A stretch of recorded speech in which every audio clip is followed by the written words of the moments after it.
होते। इस प्रकार से भगवान ने अपनी भक्ति का भी रहस्य बताया।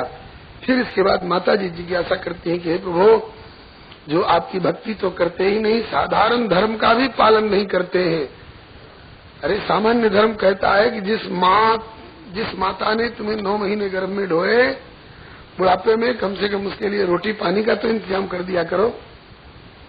जिस पिता ने एड़ी चोटी की पसीने की कमाई एक करके और अपनी जिंदगी भर की कमाई वसीयत कर दी तेरे नाम से, उस पिता को कम से कम 1 लोटा पानी और 2 रोटी से तो सत्कार कर दिया करो। तो ये भी जिनसे नहीं सकता है, बल्कि और पाप प्रपंच करते फिरते हैं। किसी की जेब काट करके और कहीं से गठरी किसी की उठा लाए, टैची उठा लाए और पाप करके उससे जो कमाए उससे भी केवल अपनी जुल्फी संवारने में और अपनी जीवा और इंद्रियों को पोषण करने में लगे रहते हैं। ऐसे पापियों के लिए क्या होता है? बोले ऐसे पापियों के लिए माता जी नरक रूपी अस्पताल में ले जाकर इलाज किया जाता है और नरकों में अनेक प्रकार की यातनाएं भुगतनी पड़ती हैं और उन यातनाओं से छूटे तो फिर नरकी जोनियों में जन्म लेना पड़ता है। 84 लाख जोनियां है, आ खर्चा है 1,84,000 योनि भ्रमत यह जीव अविनाशी। सुअर बनेंगे, बिष्ठा खाएंगे, सड़ी मोरी में लौट रहे हैं, मोरी के कीड़े बन करके उसमें जेठ की दोपहरी में इतने पानी में बिलबिलाते हैं, तड़पते हैं। मनुष्य भी बनते हैं तो किसी को कोड़ फूट गया, उंगलियां छू गई, नाक छू गई, रोटी भी अपने हाथ से तोड़कर मुंह में डालने लायक हाथ नहीं रह गया, रात रात भर नींद नहीं आ रही है, दम्मा सोने नहीं देता है। ये सब पाप कर्म करने का पूर्व जन्म कृतम पापम व्याधि रूपेण वर्तते।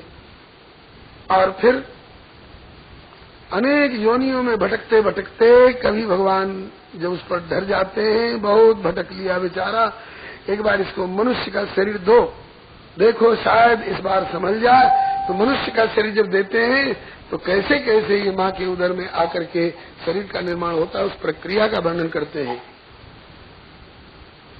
कलवम त्वेक रात्रेण पंचरात्रेण बुद्बुदम दशायन करकंधो पेश्यंडम्बा ततः परम। पहले तो चंद्रलोक में भेजा जाता है, जिसको मनुष्य शरीर में आना होता है पहले चंद्रलोक में भेजा जाता है।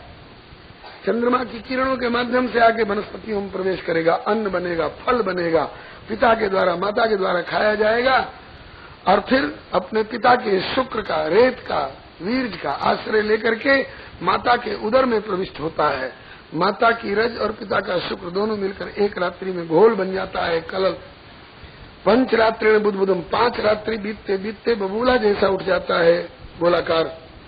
दशाए न तो करकंधु, 10 दिन बीतते बीतते करकंधु बद्री फलम, जो बड़े बड़े बेर होते हैं ना वैसा कठोर जैसा, अथवा आजकल काचरी आती है ना, ऐसा वो बन जाता है। और मासे न तो सिर, 1 महीना पूरा होते हो तो उसमें सिर निकल आते हैं, सिर निकल आता है। द्वाभ्याम भाव अंग्राद्यंग विग्रह, 2 महीना पूरा होते हो तो उसमें हाथ और पांव भी निकल आते हैं। 3रा महीना पूरा होते हो तो उसमें नाखून, रोम, चर्म इत्यादि निकल आते हैं और स्त्री पुरुष का चिन्ह बन जाता है, जिसको जैसा शरीर मिलने का होता है। 4था महीना आते आते सप्त धातुओं का निर्माण हो जाता है, अस्थि, मज्जा, मेद इत्यादि। 5वें महीने में भूख लगने लग जाती है भीतर पेट में उसको, और 6वां महीना आते आते जब पेट में रहने वाले कीड़े उसको काटते हैं तो थोड़ा थोड़ा करवट बदल के कसमस आता है। 7वां महीना आते आते भगवान ज्ञान देते हैं, ज्ञान प्रभु का मंत्री है, उसको भेजते हैं, जाओ इस गर्भ में जीव को समझाओ कि तुम पूर्व जन्म में क्या क्या पुण्य किए तो क्या सुख मिला और क्या क्या पाप किए तो क्या दुख भोगे। अनेक जोनियों में भटकते भटकते अब इस बार मानव शरीर में आए हो तो कम से कम मानव शरीर में आकर के अब तो समझ जाओ, अब तो धर्माचरण करो, अब तो भगवान की शरणागति करो, किसी को कष्ट मत दो, चोरी डकैती हिंसा हत्या मत करो। 7वें महीने में जब भगवान ज्ञान देते हैं तो अनेक जन्मों की बात उसको याद आती है। तो इसी अध्याय का भाव गोस्वामी जी मेरे पत्रिका में लिखते हैं, तो दियो ज्ञान विवेक जन्म अनेक की तब सुधि वही ते ईश की हो शरण जाकी विषम माया गुणमयी। यही किए जीव निकाय वश, रसहीन दिन दिन अति नई। सो करहु बेग समार श्रीपति, यही विपत्ति में जय मति दई।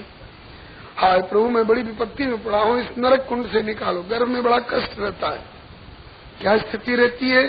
सिर पेट में सटा हुआ होता है, ऊपर से घुटना मुड़ा हुआ होता है, बच्चेदानी की झिल्ली में बंधा हुआ, सिर नीचे पैर ऊपर, एक तरफ में मल की थैली, दूसरी तरफ मूत्र की थैली, इनकी दुर्गंधी, और वही जठर की आग जिससे खाया हुआ अन्न पचता है, और 97.5 डिग्री का तापमान शरीर में बना रहता है, उसकी आंच। यहाँ तो गर्मी लगती है, कहते पंखा चला दो, वहाँ भीतर कौन पंखा चलावे?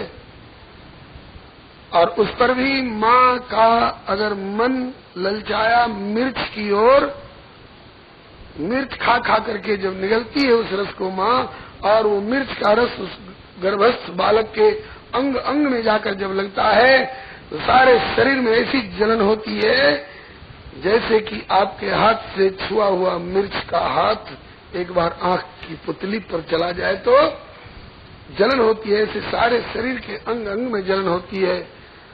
चिल्लाता है, रोता है, लेकिन उसकी पुकार सुने कौन? अगर कहे भी कि माँ मिर्च मत खाओ, तेरा खाया हुआ मिर्च मुझे जला रहा है, तो माँ सुनती है थोड़े उसकी बात। ऐसी हालत में हमें 9 मिनट रख दीजिए तो दम घुटने लग जाए, और ऐसी हालत में 9 महीना 10 महीना गर्भ में माँ के पेट में रहना पड़ता है। जीव प्रभु को पुकारता है, हे प्रभु मैं समझ गया मेरे पापों का दुष्परिणाम कष्ट, अब जल्दी इस नरक कुंड से निकालो, मैं वादा करता हूँ। पुनि बहुविधि गलान जियमानी, अब जग जाई भजो चक्रपाणी। अब मैं वादा करता हूँ कि आपको भूलूंगा नहीं, बराबर आपका भजन चिंतन करूंगा, किसी का भला करूंगा, भला नहीं कर सकूंगा तो किसी की बुराई नहीं करूंगा। ऐसी ऐसी प्रतिज्ञा करता है। तस्योपसन्नमवितुम जगदिच्छयात् नाना तनुर्भुः चलच्चरणारविंदम, सोहम ब्रजामि शरणम यगतो भयम में येने दृशि गतिरदर्शस्तोनुरूपा। फिर भगवान उसको गर्भ से बाहर निकलने का मौका देते हैं। प्रसव की पवन को कहते हैं, धक्का देकर इसको बाहर निकालो। बड़ा बड़ा वादा कर रहा है कि ऐसा भजन करूंगा और ऐसा उपकार करूंगा, देखो कितना करता है। गर्भ से बाहर आया, बाहर आने पर भी बड़ी बड़ी सुविधाएं दे रखी है प्रभु ने, खाने के लिए, अन्न पीने के लिए, जल प्रकाश के लिए, सूर्य चंद्रमा की किरणें,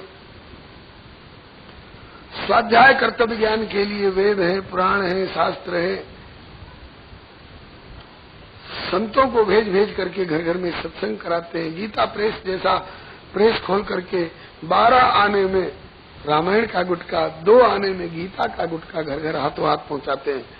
लेकिन ये सारी सुविधाएं प्राप्त करने पर भी जीव अगर कुसंग में पड़ गया तो धुंधली का बेटा धुंधकारी बन जाता है, अजामिल बन जाता है। और अगर कहीं मदालसा शरीकी मां मिल गई फिर गर्भ में आने की जरूरत नहीं। लेकिन ज्यादातर लोग जन्म के बाद बोले कि सही न सके जब कष्ट गर्भ के, किया था कौल करार। और बाहर आकर के क्या कौल करार किया? बोले कि सही न सके जब कष्ट गर्भ के, किया था कौल करार। प्रभु तुम्हारा भजन करूंगा, करो नरक से पार। और बाहर आके वादा भूलो रे बेईमानवा, कैसे बीतेगी। अरे कबहू कियो ना भजनवा, कैसे बीतेगी। बालापन खेल गंवाया, आई मस्त जवानी। मात पिता ने करी सगाई, दुल्हा बने गुमानी। मात पिता ने बंध गए हाथन में कंगनवा, कैसे बीतेगी।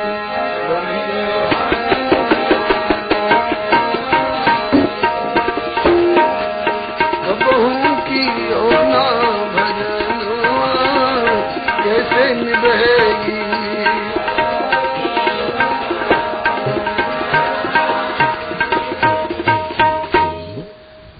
धूमधाम से ब्याह हो गया, पहिर केसरिया जामा, दुल्हन लेके घर में आए, खत्म ब्याह का ड्रामा। अरे अब बन गए सजनी के सजना।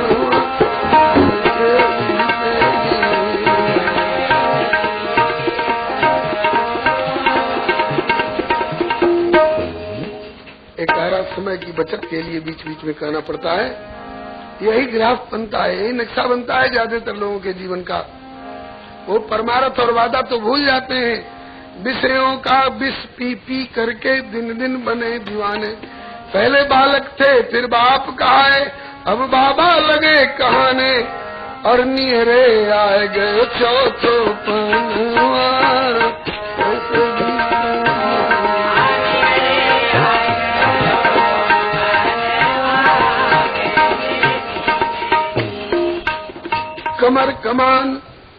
कमर कमान दांत सब टूटे, नजर गई नजराने। खाट पड़े नित द्वार पे थूके, और बहुएं मारे ताने कि कब तक मरी है बूढ़नवा।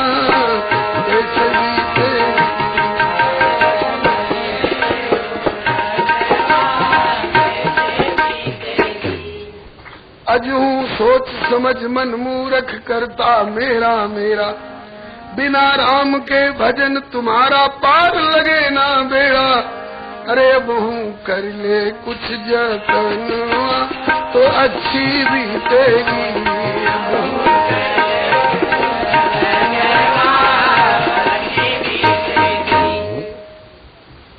जो धर्म कर्म में भी लगते हैं उसमें कुछ धूम मार्ग को अपनाते हैं। ऋषियों के नाम पर, देवताओं के नाम पर स्वाहा सुधा तर्पण इत्यादि करके ऊपर के लोकों में जाते हैं, फिर नीचे गिरना पड़ता है वासनात्मक कर्म करने वाले। और कोई ज्ञान मार्ग का अनुसरण करके, कोई भक्ति मार्ग का अनुसरण करके और भगवान की कृपा लाभ करते हैं। माता देवहूति सब उपदेशों को सुनकर अंत में निचोड़ ये निकालती है, हे प्रभु हमें तो आपकी भक्ति का मार्ग सबसे सरल, सुखद और ठोस मालूम होता है। मेरी समझ में बात आ गई कि जिनने भले चाहे चांडाल के भंगी के घर में जन्म लिया हो, लेकिन जिनने आपके नाम को अपनी जिह्वा पर प्रश्रय दे रखा है, जिसकी जिह्वा पर आपका नाम उतर आया है, वह चांडाल भी बड़े बड़े शराबी कबाबी ब्राह्मण परिवार वालों से भी श्रेष्ठ है। आजकल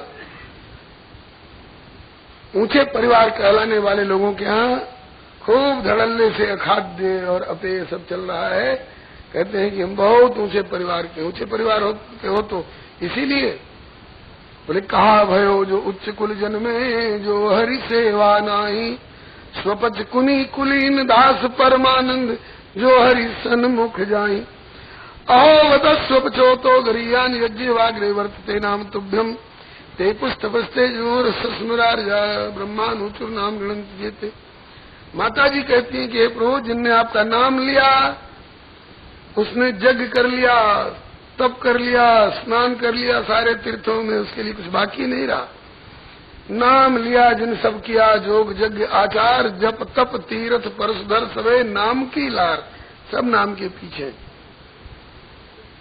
श्री कपिल देव भगवान ने समर्थन किया। इसी श्लोक का भाव गोस्वामी जी लिखते हैं, तुलसी भक्त स्वपच बलो, जो जप रैन दिन राम, ऊंचो कुल के काम को जहान हरि को नाम।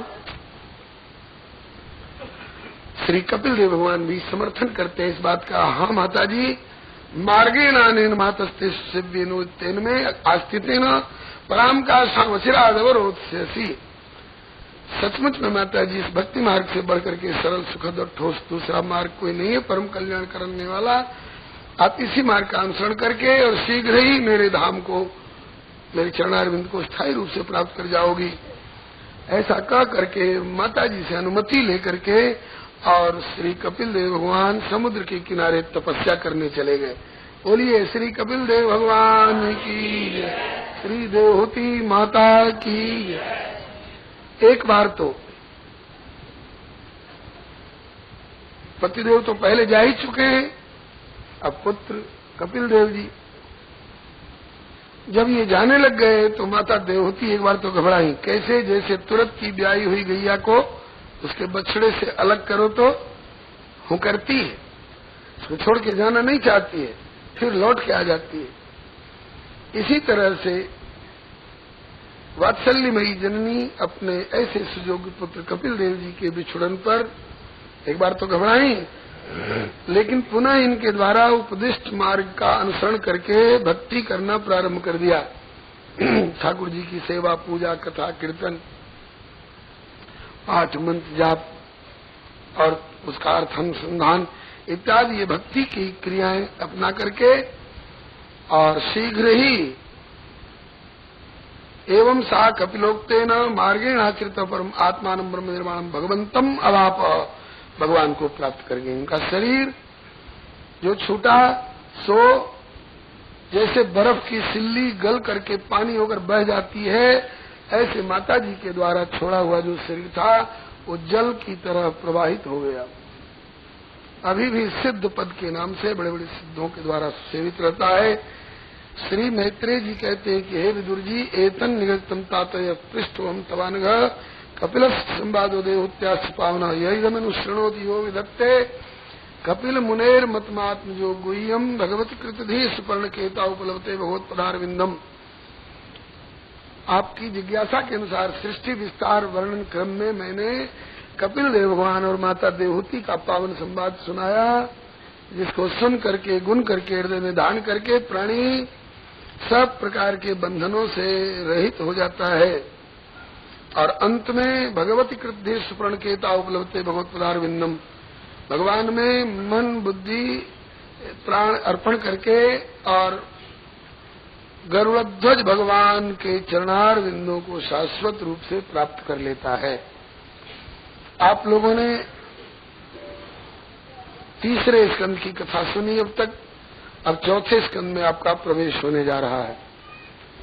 एक कहावत सुने होंगे, सब तीर्थ बार बार गंगा सागर एक बार। इसका क्या मतलब कि कुरुक्षेत्र, काशी, प्रयाग इत्यादि तीर्थों में बार बार जाना चाहिए और गंगा सागर में एक ही बार जाना चाहिए? नहीं, अरे और तीर्थों में जाते आते रहोगे तो बार बार जाना आना लगा रहेगा संसार में, और गंगा सागर में गोता लगाओगे तो बस यही एक बार, अब दोबारा जन्म लेने की जरूरत नहीं पड़ेगी। कौन सा गंगा सागर? वो जल वाला गंगा सागर, उसका भी महत्व है, बेकार नहीं है वो। लेकिन जिस गंगा सागर संगम में गोता लगाने पर यही एक बार, दोबारा आना नहीं पड़ता है, वह कौन सा गंगा सागर है? बोले कि सागर है भगवान कपिल देव जी और गंगा है माता देवहूति। अथवा सागर है कपिल देव भगवान के द्वारा दिया हुआ ज्ञानोपदेश और गंगा है माता देवहूति के द्वारा आचरण की हुई भक्ति। मतलब भक्ति और ज्ञान रूपी गंगा सागर संगम में जो गोता लगाएगा उसको फिर दोबारा जन्म लेने की जरूरत नहीं पड़ेगी।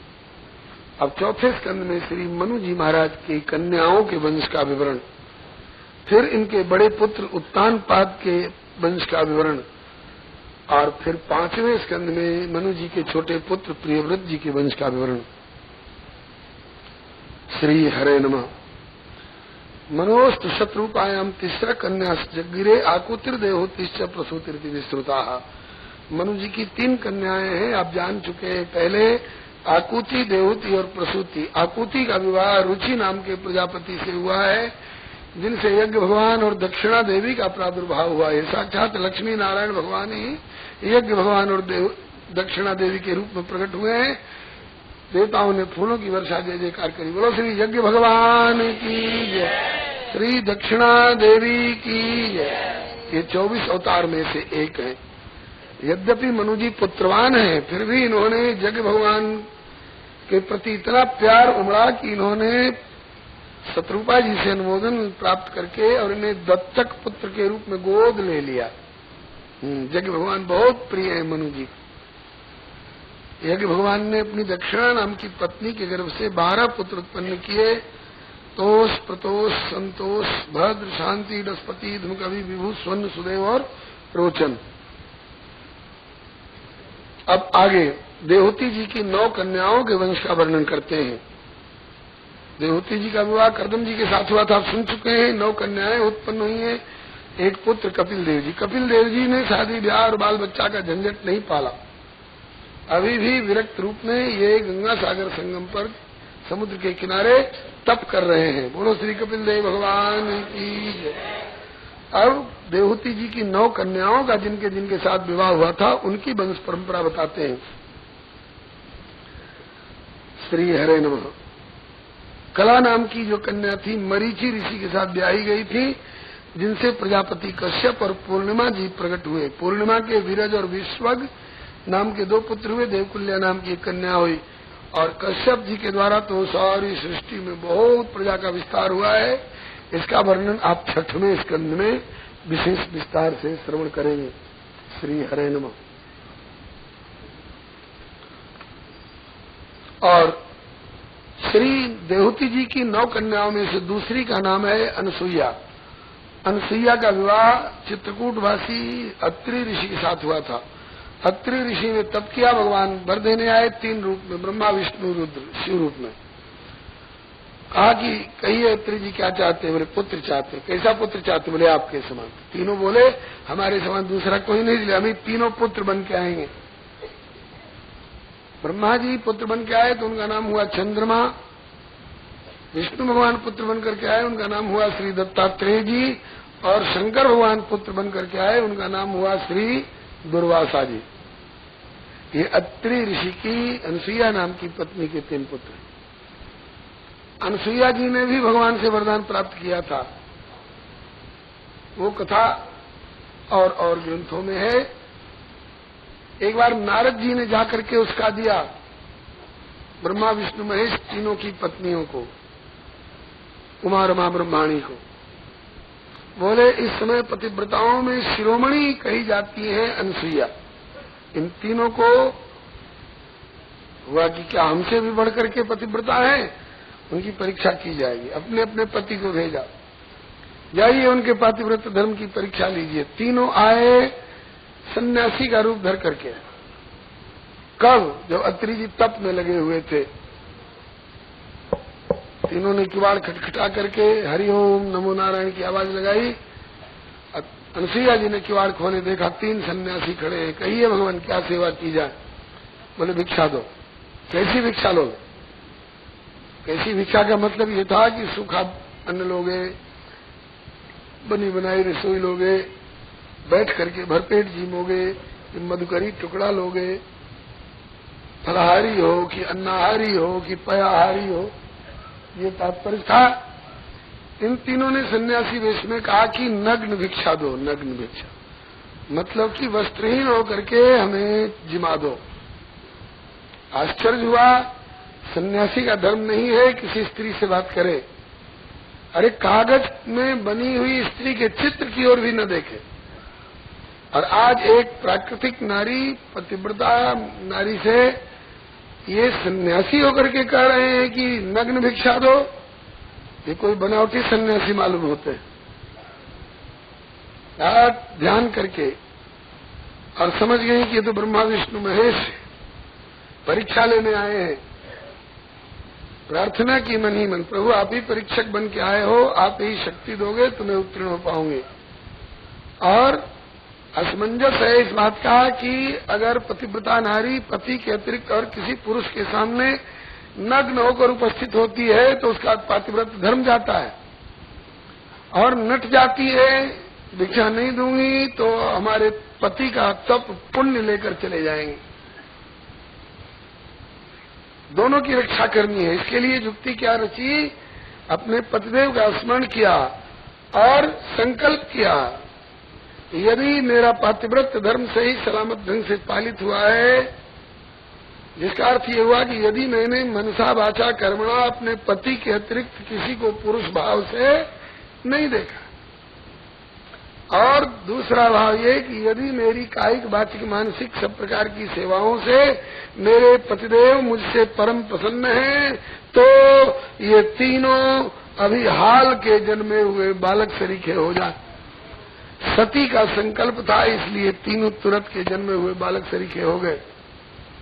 इनकी ओर दृष्टि डाली, माता की छाती में दूध उमड़ आया वात्सल्य के मारे, और छाती का पर्दा हटा करके तीनों को बारी बारी नग्न भिक्षा करा दी।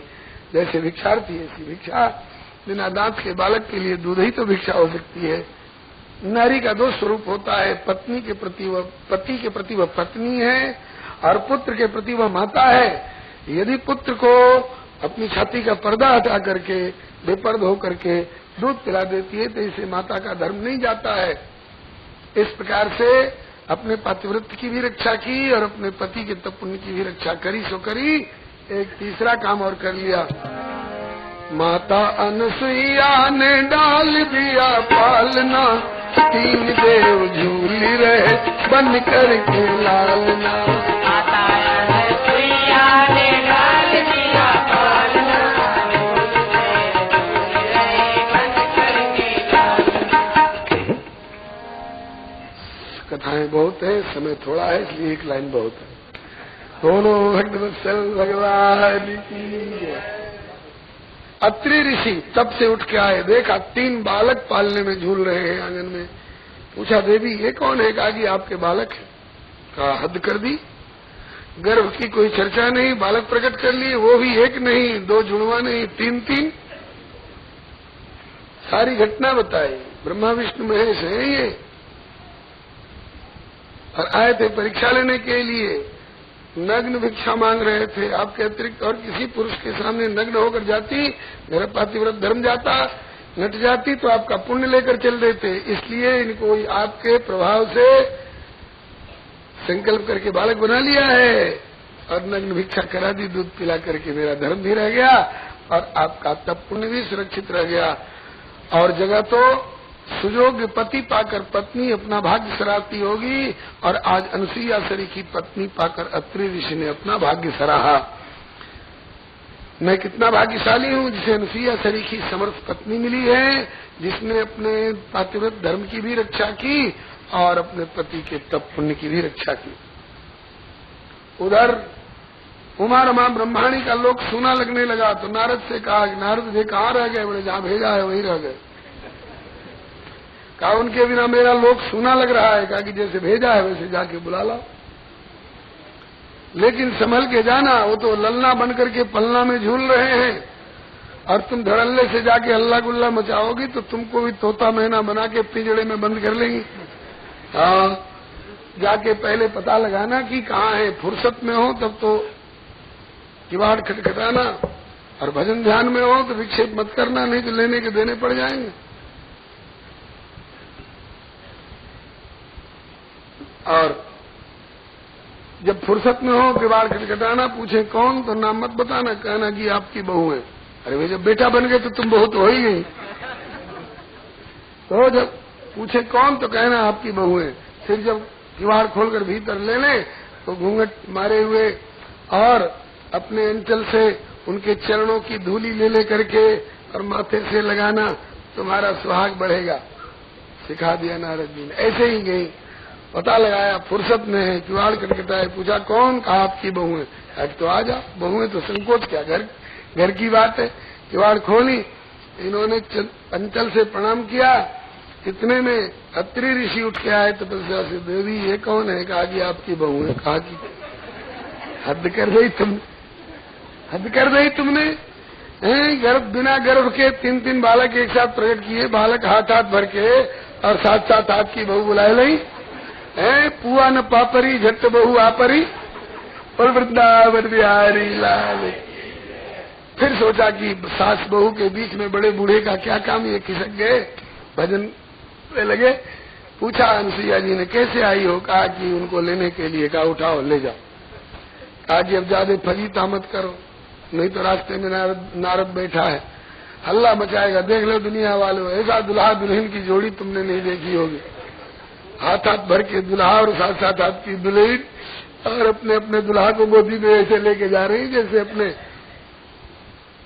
लल्ला को लेके जा रही।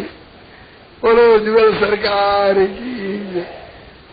माता जी ज्यादा फजीता मत कराओ। तब अनसुईया जी ने कहा, जब तुमने सन्यासी बनाकर उनको भेजा नग्न भिक्षा मांगने के लिए, तो मेरी क्या फजीती हो रही थी, इस पर तनिक विचार नहीं किया। और अब अपनी फजीती की बारी आई तो अब ज्यादा फजीता मत कराओ। कानून भी नहीं कर रही हो।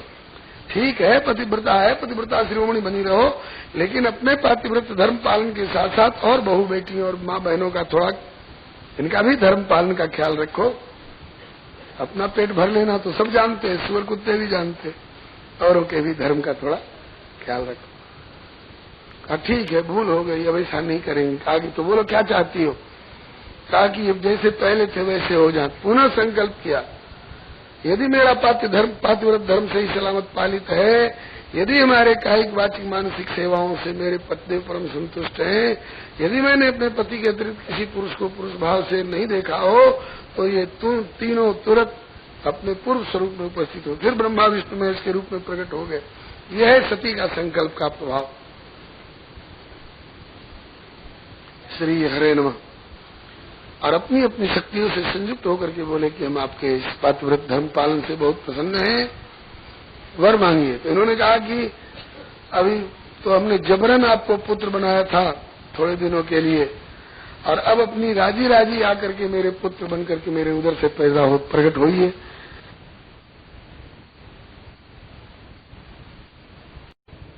कर रहे हो, पतिव्रता का ये धर्म है, थोड़े कि धर्मात्मा पति कुछ और चाहता हो और पत्नी कुछ और मांग ले। नहीं नहीं, जो बरनाथ चतुर नृप मांगा, सोई कृपाल मोहि अति प्रिय लाग। ये किसका वाक्य है? मानस प्रेमी समझ गए होंगे, शत्रुपा माता का। शत्रुपा माता से इनका कुछ संबंध है ना अनुसुईया का? अरे शत्रुपा नानी लगती है यार, देवहूति की नानी लगती है। देवहूति की माता अनुसुईया की माता देवहूति, और देवहूति की माता शत्रुपा जी। तो अनुसुईया की नानी हुई कि नहीं? जब नानी ने ये आदर्श स्थापित किया है कि जोबर नाथ चतुर नृप मांगा, सोई कृपाल मोहि अति प्रिय लागा, तो उनकी देवती इधर उधर कहां बहकेगी? हमारे स्वामी ने, धर्मात्मा स्वामी ने जो मांगा है वही हमको भी चाहिए। ये नहीं कि पति पूजे परमात्मा और भूत पूजनी जो, एक कई घर में दो मते तो कुशल कहाँ से हो। धर्मात्मा पति जो चाहता है वही उनकी धर्म पत्नी को भी चाहना चाहिए। पातकी पति हो तो ऐसा नहीं कि वो शराब पीने गया तो हम भी शराब पीने जाएंगे। धर्मात्मा पति, धर्म पत्नी कहलाती है, धर्म पालन में साथ देने वाली है, अधर्म में नहीं। इसका ध्यान रखना है। इस प्रकार से सोमोभूत ब्रह्मवंशेन दत्तो विष्णु योगविद दुर्वासा शंकरस्यांशो निबोधांगिर सप्रजा। विष्णु भगवान के अंश से दत्तात्रेय भगवान हुए, 24 अवतार में से एक है। बोलो श्री दत्तात्रेय भगवान की। और ब्रह्मा जी के अंश से चंद्रमा हुए, जिन चंद्रमा के पुत्र बुध और बुध के पुत्र पुरूरवा, और उनके वंश में श्री जदु जी महाराज और जदुवंश विभूषण भगवान श्री कृष्णचंद्र। ये माता अनुसुईया से ये वंश परंपरा चली है। और दुर्वासा जी शंकर भगवान के अंश से। दुर्वासा जी से कौन परिचित नहीं है साहब? भगवान का भी लिहाज नहीं करते, थोड़ा इधर उधर तो तुरंत श्राप देने को तैयार हो जाते हैं, वरदान भी देते हैं। श्री हरे नमः। कुंती जी को जो मंत्र मिला है ये दुर्वासा जी का प्रसाद है, जिनसे कि ये युधिष्ठिर भीम अर्जुन नकुल सहदेव सरीखे ये 5 पुत्र पांडु जी को प्राप्त हुए हैं। श्री हरे नमः। अब आगे चलिए। देवहूति की जो श्रद्धा नाम की कन्या थी वो अंगिरा ऋषि से ब्याही गई थी, जिनसे 4 कन्या सिनी वाली कुहूर आका अनुमति और 2 पुत्र तथ्य जी और बृहस्पति जी। बृहस्पति जी देवताओं के भी गुरु हैं।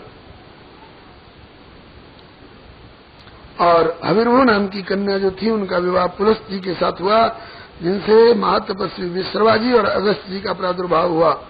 विश्रवा जी की 2 पत्नियां थी, इडविडा और केशिनी। इडविडा से कुबेर जी का जन्म हुआ और केशिनी से रावण, कुंभकर्ण और विभीषण। मानस कल्प में विभीषण सौतेले भाई हैं और श्रीमद् भागवत कल्प में सगे भाई हैं। ये कल्प कल्प की अलग अलग कथाएं हैं। गति नाम की कन्या पुलह ऋषि से ब्याही गई थी, जिनसे कर्मश्रेष्ठ बरियान और शेषनु 3 पुत्र हुए। क्रिया नाम की कन्या क्रतु ऋषि से ब्याही गई थी, जिनसे कि 60,000 बाल खिल्य ऋषि प्रकट हुए, अंगूठे के पोर के बराबर बड़े भारी ब्रह्म तेज से संपन्न। जो बाल खिल्य ऋषि सूर्य नारायण के रथ के आगे आगे सूर्य नारायण की वेद मंत्रों से स्तुति करते चलते हैं। अरुंधति का विवाह हुआ था वशिष्ठ जी के साथ में, जिनसे कि चित्रकेतु, सुरोचि, विरजा, मित्र, उर्वण, वसुविद्यान और द्युमान नाम के 7 पुत्र उत्पन्न हुए। इनके अतिरिक्त भी श्री वशिष्ठ जी की दूसरी पत्नी से बहुत से पुत्र उत्पन्न हुए थे, जिनमें से एक का नाम है शक्तिधर। वशिष्ठ जी के पुत्र शक्तिधर, शक्तिधर के पुत्र श्री पराशर जी, श्री पराशर जी के पुत्र श्री वेदव्यास जी और श्री वेदव्यास जी के पुत्र श्री सुखदेव जी महाराज। ये श्री वशिष्ठ जी का वंश है। फिर चित्ती नाम की कन्या का विवाह अथर्वा ऋषि से हुआ था, जिनसे कि अशुशिरा अथवा दध्यंग दधीच नाम के पुत्र उत्पन्न हुए। ख्याति नाम की कन्या का विवाह भृगु जी के साथ हुआ था, जिनसे धाता और विधाता नाम के 2 पुत्र हुए। श्री नाम की एक कन्या हुई। धाता विधाता का विवाह मेरु ऋषि की 2 कन्याओं से हुआ, जिनका नाम था आयति और नीति, जिनसे प्राण, मृकंड और प्राण नाम के पुत्र उत्पन्न हुए। मृकंड से मार्कंडेय और प्राण से वेदशिरा नाम के ऋषि हुए। श्री भृगु जी के कवि नाम के एक पुत्र हैं, जिनसे उसना श्री शुक्राचार्य जी का प्रादुर्भाव हुआ है।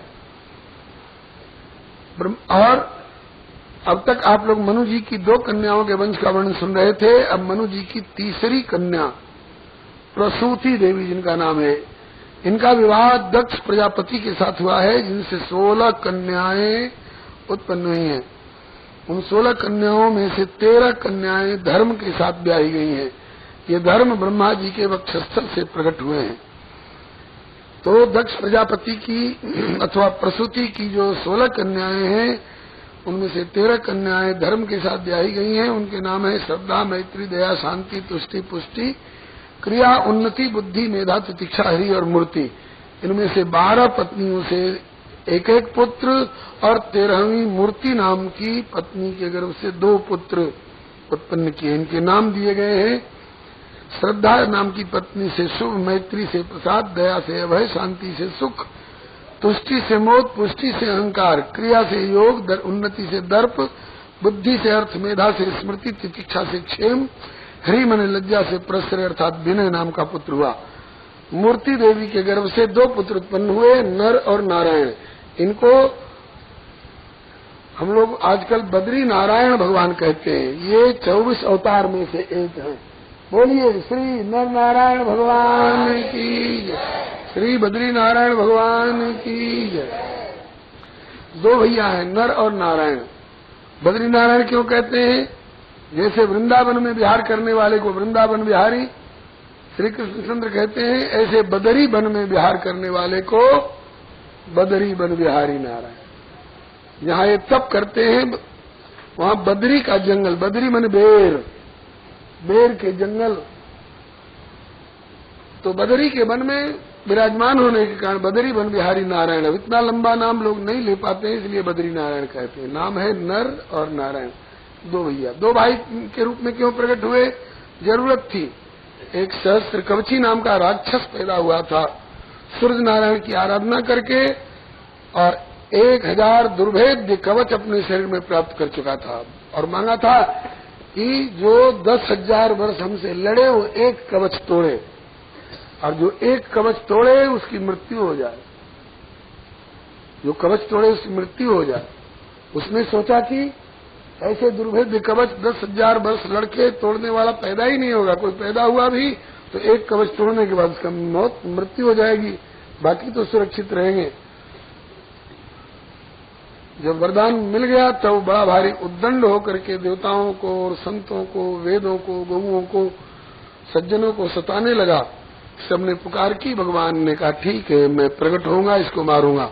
कैसे मारोगे प्रभु? इसने तो 1000 दुर्भेद्य कवच प्राप्त किए हैं और 10,000 वर्ष लड़े हुए, एक कवच तोड़े, जो कवच तोड़े उसकी मृत्यु हो जाए। भगवान ने कहा हमको सब उपाय मालूम है। नीति प्रीति परमार्थ स्वार्थ को न राम समझान यथार्थ। इसीलिए 2 रूपों में प्रकट हुए और आपस में सलाह की कि एक भाई तप करो और एक भाई लड़ो। और लड़ते लड़ते जितना दिन में इसका कवच टूटे, 10,000 वर्ष में इसका कवच तोड़ो। और चूंकि सूर्य नारायण का दिया हुआ वचन है, इसलिए वचन झूठा न हो। उनके वचन को सत्य करने के लिए इसका कवच तोड़ो और शरीर छोड़ो। और जो भाई तप करते रहेंगे वे उठेंगे और शरीर छोड़ने वाले को जिला लेंगे और कहेंगे कि अब तुम तप करो, अब हम लड़ेंगे। मतलब कि हम तप करें तो तुम लड़ो और तुम तप करो तो हम लड़ें, हमारा शरीर छूटे तो तुम जिला लो, तुम्हारा शरीर छूटे तो हम जिला लें। हम दोनों भाई बने रहेंगे और इस पापी को मारेंगे। 999 कवच तोड़ डाले, एक कवच बचा, तब डर गया वो कि अरे जिनने 999 कवच तोड़ डाले उनके लिए अब एक कवच तोड़ना कौन मुश्किल है। डर के मारे अपने इष्ट देव सूर्य नारायण के मंडल में समा गया। सूर्य नारायण के मंडल में समा जाने से जगत तो निश्चिंत हो गया, लेकिन जगन्नाथ निश्चिंत नहीं हुए। सोचा कि जैसे सूर्य मंडल में समाया है ऐसे सूर्य मंडल से निकलकर किसी दिन पुनः उपद्रव कर सकता है। इसलिए भगवान ने कहा कि सूर्य मंडल से निकालो। कुंती जी को दुर्वासा जी से मंत्र दिलवाया और मंत्र की परीक्षा के लिए कुंती जी ने कुंवारी अवस्था में सूर्य नारायण का आवाहन किया। सूर्य नारायण ने आकर पूछा, बोलो देवी क्या चाहती हो? अरे कुछ नहीं। कहा मुझे बुलाया क्यों? कहा कि मैं तो मंत्र की परीक्षा कर रही थी। कहा कि हम केवल परीक्षा देने नहीं जाते हैं, कहीं अमोघ दर्शन है, जहाँ जाते हैं कुछ देकर जाते हैं। बोले क्या देकर जाओगे? कहा कि पुत्र। कहा कि मैं अभी कुंवारी हूँ। कहा कि कुंवारापन आपका सुरक्षित रहेगा, कान से पुत्र का जन्म होगा। तो वही कान से पुत्र का जन्म हुआ, वो कर्ण कहलाया। और वही एक बचा हुआ कवच और कुंडल लिए हुए वही सहस्त्र कवची ही पैदा हुआ था इस रूप में। भगवान ने सोचा कि जब ये कर्ण के रूप में रूपांतरित हो गया तो हम नर और नारायण, हम दोनों भाई भी रूपांतरित होकर इसको मारेंगे। तो ये दोनों आ गए नर और नारायण, अर्जुन और कृष्ण के रूप में। इस बार नर की बारी थी लड़ने की। महाभारत के युद्ध का बहाना बना करके नरावतार अर्जुन के हाथ से वध कराया। बचा हुआ कवच, अब 10,000 वर्ष द्वापर में रहने की मर्यादा नहीं थी, इसलिए पहले ही इंद्र को ब्राह्मण वेश में भेज करके और कवच कुंडल भिक्षा में मंगवा लिया और उस कवच रहित कर्ण का नरावतार अर्जुन के हाथ से वध करा करके और जगत की रक्षा की।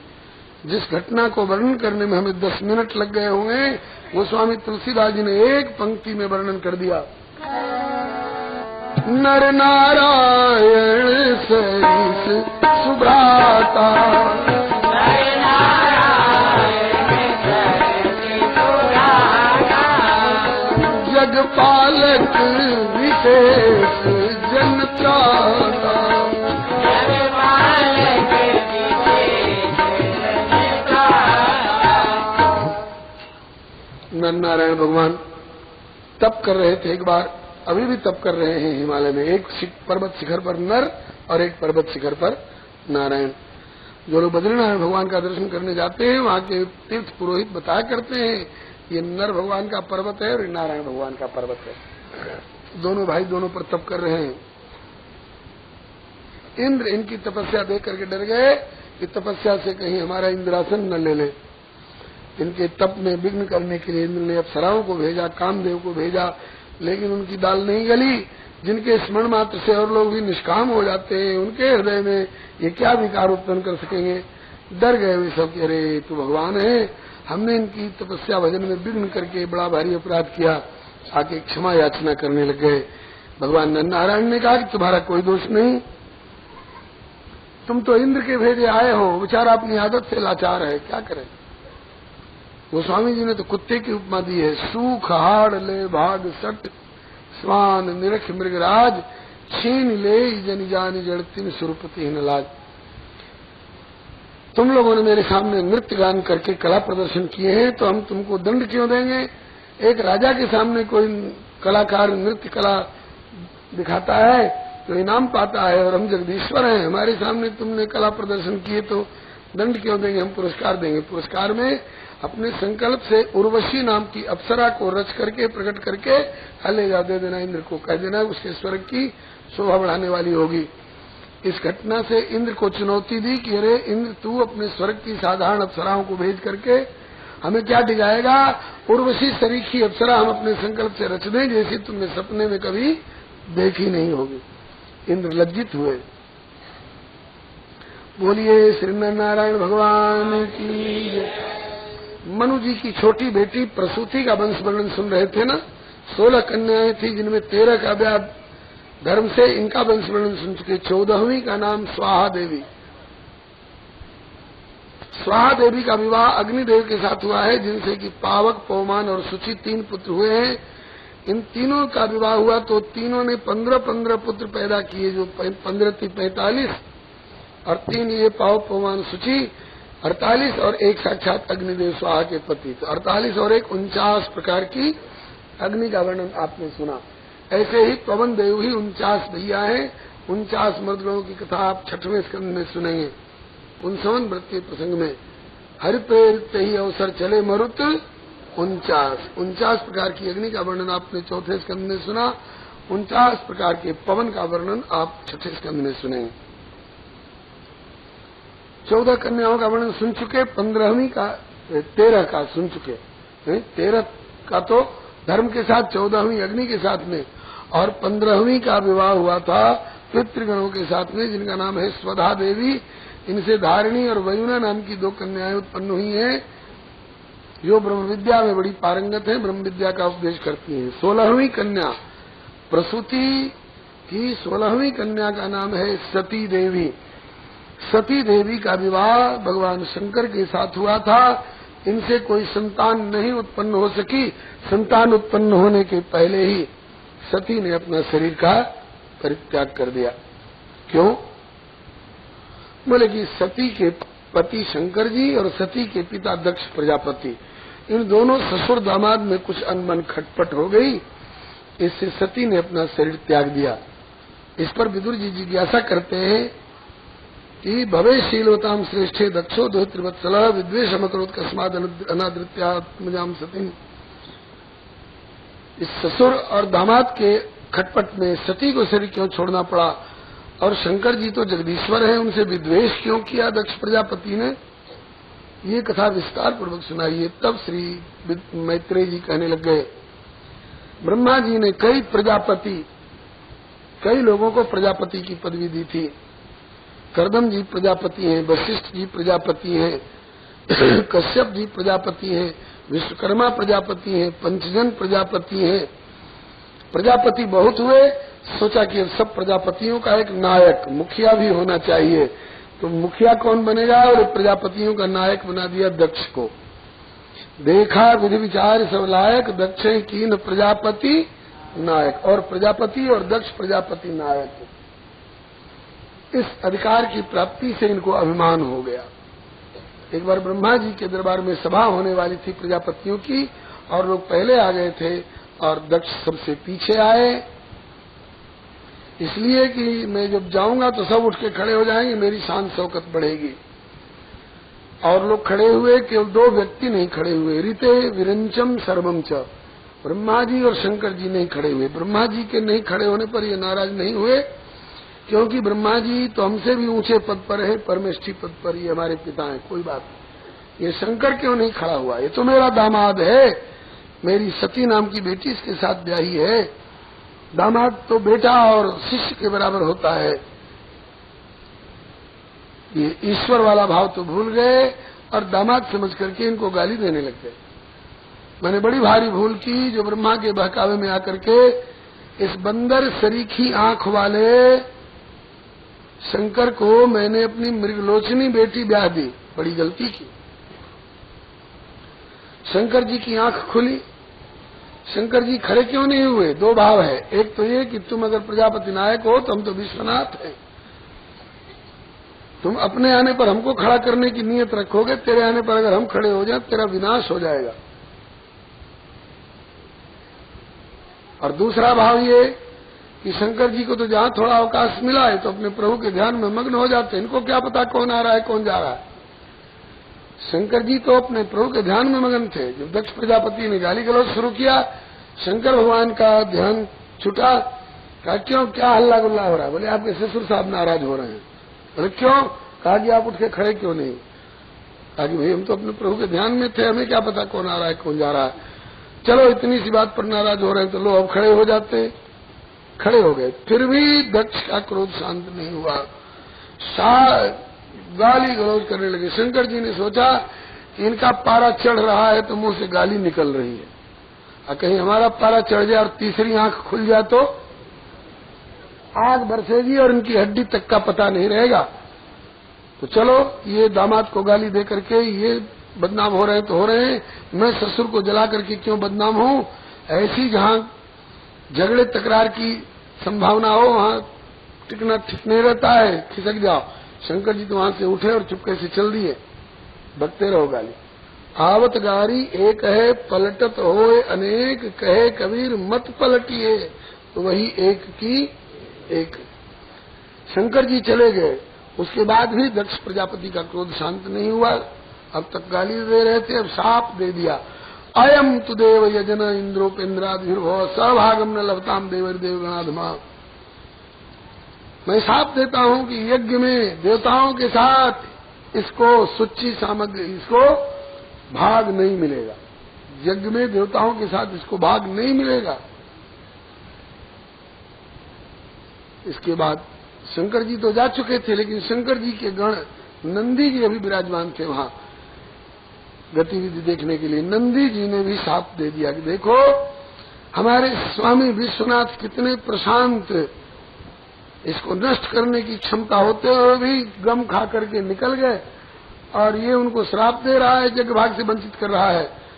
तो नंदी ने श्राप दिया कि तो मैं भी श्राप देता हूं कि जिस मुख से तुमने शंकर की निंदा की है, तेरा मुख और ये मस्तक तेरा रहेगा नहीं, ये नष्ट होगा और फिर पुनर्जीवन के लिए जोर लगाएगा बहुत तू, तो बकरे का सिर हो जाएगा, बकरे का मुंह, बकरे की जुबान हो जाएगी। और औरों को साप दिया। इतने लोग बैठे हैं, किसी ने एक बार इसको मना नहीं किया कि तुम नाजायज बोल रहे हो, गलत बोल रहे हो। मुख समर्थक बने रहे, मुख दर्शक बने रहे। तो जिनने शंकर जी की निंदा सुनकर के मुख समर्थन दिया है, उनको भी साथ देता हूं कि ये लोग तत्व से विमुख हो जाएंगे। भृगु जी को आया रोष कि इनका झगड़ा आपस का, श्राप हम लोगों पर आ रहा है। तो भृगु जी ने भी श्राप दिया कि तो मैं भी श्राप देता हूं कि जो शंकर के आराधक होंगे, रुद्र के जो आराधक होंगे, वो पाखंडी हो जाएंगे, धर्म पथ का परित्याग करके और अधर्म पथ का अनुसरण करने वाले हो जाएंगे, भांग धतूर गांजा सुल्फा चिलम वाले हो जाएंगे, पाखंड पथ का अनुसरण करने वाले हो जाएंगे। बड़ी मुश्किल से ब्रह्मा जी ने सबको समझाया। प्रजा के हित पर विचार करके नियम कानून बनाने के लिए ये सभा बुलाई गई थी कि गाली गलौज करने के लिए। बड़ी मुश्किल से सभा शांत हुई। अब चूंकि दक्ष प्रजापति शंकर को यज्ञ भाग से वंचित कर चुके थे, इसलिए शंकर भगवान को भाग नहीं मिलेगा यज्ञ में। डर के मारे लोग यज्ञ नहीं करावे कि हमारे ही यज्ञ से न्योताबंदी की शुरुआत होगी, कहीं शंकर जी नाराज होकर के कुछ अनिष्ट न कर दे। अब बिना यज्ञ के जगत का कल्याण कैसे होगा? आज के वैज्ञानिक भी मानते हैं आकाश में एक परत है, ओजोन बोलते हैं, 40 किलोमीटर मोटी, उससे छन कर सूरज की किरणें आती हैं तो हम लोग सही सलामत लाभ लेते हैं। और ओजोन की परत हट जाए, फट जाए तो सीधी सूरज की किरणें आकर हमको ऐसे जलाएंगी जैसे वेल्डिंग वाली लौ आकर के लोहे को गलाती है। और उसका प्रभाव अब होने लगा है। इस साल की गर्मी को याद करके रोंगटे खड़े हो जाते हैं महाराज। अभी क्या, अभी तो ये प्रदूषण जो वायुमंडल में फैल रहा है ना, यज्ञ बंद करो, यज्ञ बंद करो, भूखमरी हो रही है, ये खाने का अन्न क्यों जला रहे हो आग में? कहा कि तुम्हारे लिए, हमारे लिए तो भूखमरी हो रही, हम तो अन्न जला रहे हैं, और तुम जो सिगरेट में करोड़ करोड़ रुपया फूंक देते हो जला जला करके, क्या तुम लाभ ले रहे हो? सिगरेट के हर डब्बे पर लिखा रहता है सिगरेट पीना स्वास्थ्य के लिए हानिकर है, और वह धुआं जहरीली गैसों का ये तुम वायुमंडल में विस्तार करके और ओजोन की परत को हटा रहे हो, फटा रहे हो। और इसीलिए पिछले साल अमरनाथ महादेव की प्रतिमा नहीं प्रकट हुई, सारी बर्फ गल गई। कहते हैं कि अगर यही रवैया रहा तो एक दिन हो सकता है साइबेरिया तक का सारा बर्फ गल करके पानी बन करके समुद्र में आ जाए, सातों समुद्र उद्वेलित होकर एकार्ण हो जाएगा, प्रलय हो जाएगा, और सूरज की तीखी किरणें तुम झेल नहीं सकोगे, जला डालेगी सूरज की तीखी किरणें तुमको। अभी तो इस बार केवल लू चली थी ना, जलाएंगी ये सूरज की किरणें। अगर ओजोन की परत हटती गई, फटती गई, तो कई जगह से हट गई है, फट गई है, इसी कारण इतनी तीखी गर्मी पड़ रही है। आज के वैज्ञानिक लोग मानने लगे हैं कि वह जो ओजोन की परत जो हट गई है, फट गई है, और उसकी पूर्ति के लिए कपड़ा फट जाता है तो दूसरा कपड़ा थेगरी देके सिलाई कर देते हैं, और ओजोन फटे तो उसकी सिलाई कैसे होगी? वो किसी कपड़े से सिलाई नहीं होगी। उसका एक ही उपाय है कि भारतवर्ष के ऋषि लोग फिर यज्ञ करना शुरू करें, और ये यज्ञ का धुआं जा करके और उस अभाव की पूर्ति करेगा। आज के वैज्ञानिक लोग भी इस बात को स्वीकार कर रहे हैं। यज्ञ से ही राम जी का प्रादुर्भाव हुआ दशरथ जी के यहाँ। यज्ञ कराते समय ही यज्ञ के लिए भूमि शोधन हो रहा था, हल चलाते समय श्री जानकी जी का प्राकट्य हुआ। यज्ञ से ही बक्सर वाले विश्वामित्र बाबा ने श्री राम जानकी को प्राप्त किया मध्यस्थ बिचौलिया बनकर के। सहजज्ञ प्रजा सृष्टा पुरोवाच प्रजापति अनेन प्रसृष्यध्वम एष वोस्त्विष्ट काम दुख। प्रजा की रचना के साथ ही साथ यज्ञ का प्रादुर्भाव हुआ है। यज्ञ आपके घर की कामधेनु गऊ है, मनोरथ पूर्ण करने वाली। इससे वंचित होकर के सुखी नहीं रह सकते हो। आज तुम गैयों को कटवा रहे हो, बैलों की हत्या करा रहे हो। ट्रैक्टर से खेत तो जोत लोगे, लेकिन ट्रैक्टर में कौन सा पुर्जा है जिसको दूह करके दूध और घी भी निकाल लोगे हवन करने के लिए? ट्रैक्टर दूध दही नहीं देगा, वो तो गौ माता देगी। और गौ माता यज्ञ भगवान को कहा गया है कि एष वो स्त्रिष्ट काम दुख, ये तुम्हारी कामधेनु गैया है घर की। यज्ञ से अलग रह करके जगत का कल्याण संभव नहीं है। दक्ष प्रजापति साप दे चुके हैं, इसलिए यज्ञ कोई डर के मारे कर नहीं रहा है। यज्ञ नहीं होगा जगत का कल्याण कैसे होगा? तो दक्ष ने कहा कि मैं यज्ञ करूंगा जी, मैं यज्ञ करूंगा, मैं पहले शंकर का न्योताबंदी करूंगा, देखता हूँ मेरा क्या करता है। यज्ञ का आयोजन तो किया, लेकिन शंकर के लिए कहीं भाग नहीं रखा। तो और लोग तो चले, लेकिन 3 व्यक्ति नहीं गए। 3 में से एक का भी अपमान करो तो इन तीनों की आपस की बड़ी गुटबंदी है, ब्रह्मा विष्णु शिव। जब शिव जी को न्योता नहीं गया तो न ब्रह्मा आए, न विष्णु आए और न शिव आए। और देवी देवता लोग विमानों पर बैठ बैठ करके झुंड के झुंड चले। सती जी उस समय शंकर जी के द्वारा परित्यक्ता हो चुकी थी। मानस में प्रसंग है, राम जी की परीक्षा लेने के लिए सीता का वेश बनाया था, इसलिए शंकर जी ने पत्नित्व से वाम भाग से हटा दिया है। अब देवी के रूप में सन्मुख रख करके हाथ जोड़ा करते, अब तुम मेरी पूज्य हो गई, क्योंकि तुमने मेरी देवी सीता का रूप बना लिया, तब तुम मेरे लिए पूज्य हो गई। परम पुनीत न जाई तजी किए प्रेम बड़ पाप। और आज सती ने देखा कि झुंड के झुंड विमान पर बैठकर ये कौन जा रहे हैं? बोले देवता लोग अपनी देवियों के साथ जा रहे हैं। सती ने पूछा कहाँ जा रहे हैं? बोले यज्ञ हो रहा है कहीं। कहाँ यज्ञ हो रहा है? बोले कि हरिद्वार में। हरिद्वार के कौन मोहल्ले में? बोले कनखल मोहल्ले में। कहा कि कौन यज्ञ करा रहा है? कहा कि यज्ञ होता रहता है, कितनों का तुम छानबीन करोगी, भजन करो। बता दे कि दक्ष कर रहे हैं तो हट ठान लेंगे। भोलेनाथ जब इतना बताए तो ये और बता दीजिए कौन यज्ञ करा रहा है? नहीं मानोगी? अरे भजन करो। कहा कि नहीं भोलेनाथ बताइए। कहा कि तो दक्ष प्रजापति यज्ञ करा रहे हैं। सुनते ही चमक गई सती हैं, मेरे पिताजी यज्ञ करा रहे हैं, आपको पता है, सब देवता जा रहे हैं, आप क्यों नहीं जा रहे हैं? कहा कि न्योता नहीं भेजा। हाँ, ऐसा कैसे होगा कि देव को न्योता जाए और महादेव को न्योता नहीं आवे? कभी कभी डाक की गड़बड़ी हो जाती है। उत्सव संपन्न हो गया, उसके बाद कार्ड पहुंचता है। शंकर भगवान ने कहा कि डाक की गड़बड़ी से ऐसा नहीं हुआ है, तुम्हारे पिताजी के दिल दिमाग की गड़बड़ी से ऐसा हुआ है। जानबूझकर मेरा अपमान करने के लिए इस यज्ञ का आयोजन कराया गया है। ब्रह्म सभा हम सन दुख माना, ते अजो करहि अपमाना। अरे मेरा अपमान किया सो किया। दक्ष सकल निज सुता बुलाई, 15 बेटी बुलाई हैं और एक 16वीं तुम्हारा परित्याग कर दिया। हमारे बैर तुम विसराई। भोलेनाथ मित्र के घर पर, पति के घर पर, पिता के घर पर, गुरु के आश्रम पर बिना बुलाए भी जाने में कोई हर्ज नहीं। बोले हाँ ये भी ठीक है, लेकिन तदप विरोध मान जा कोई, तहाँ गए कल्याण न होई। श्री हरे नमः। सती जी तमक गई।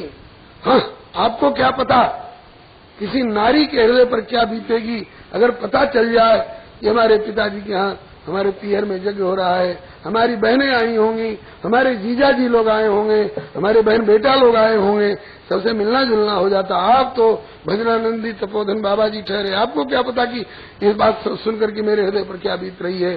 शंकर जी ने कहा, क्यों कारी पीरी हो रही हो, मैं तो तुम्हारी भलाई के लिए कह रहा हूँ, नहीं मानती हो तो जाओ। मैं नहीं जाता तो बोलेंगे मत जाओ, मुझे भेज दो।